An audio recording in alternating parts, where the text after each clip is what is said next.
If you get a good wife, you will be happy, and if you get a bad one, you will be a philosopher, Socrates. There are many arguments about marriage.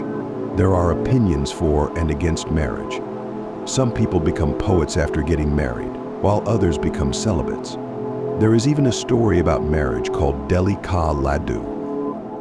Whoever did this, he got married. Whoever did not, he got married too. But what do philosophers say about marriage? Or have great scholars who teach philosophy themselves married? What do they say after getting married? Can you get married after being inspired by their words? To find the answers to all these questions, you have to go to Greece, because ancient Greece is considered the pilgrimage site of philosophers. This is where three great philosophers lived: Socrates, Plato, and Aristotle. First of all, it is good to say that when the word philosophers comes to mind, many people's heads get hotter in this intense heat wave. And why not? Philosophy is considered the oldest academic discipline. But philosophy is very strange. It is also interesting. What proof is there that the person who is writing this is actually him? Maybe he is not here. He is in imagination. Come on, let's get back to marriage. Of the three great philosophers, Socrates and Aristotle got married. Plato was Socrates' disciple. He followed his guru in all areas of life. Only in marriage did he overtake his guru, meaning he did not get married. And Aristotle got married only once. However, a gentleman named Socrates ate Deli Ka Ladu, meaning he got married twice. So the guru's experience in marriage would also be more than anyone else. This is natural. He got married to Xanthippe when Socrates was 50 years old. And he put on another wedding garland to Aristide's daughter, whose name is Maru. Socrates' first wife was Xanthippe or Xanthippe. Xanthippe means yellow horse. There are basically three sources of information about Socrates. His disciples were Plato and Xenophanes.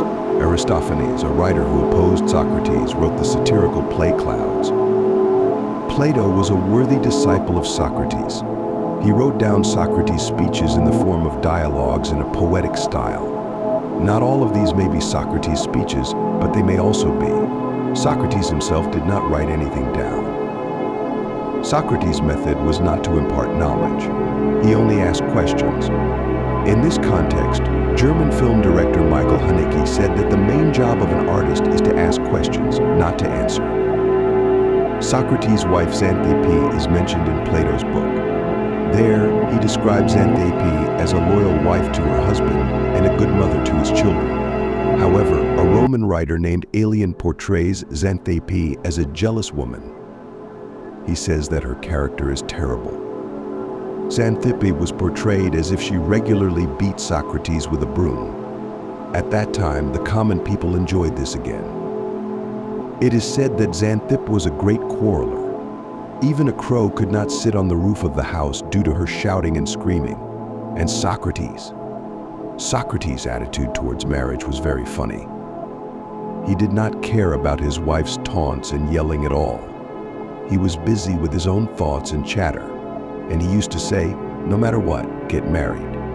If you are lucky enough to get a good wife, you will be happy. And if you get a bad one, you will become a philosopher.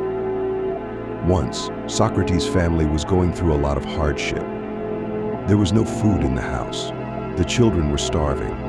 So Xanthippe started cursing Socrates angrily. But Socrates did not get angry, but it was difficult to survive in the house with the screaming of an angry wife.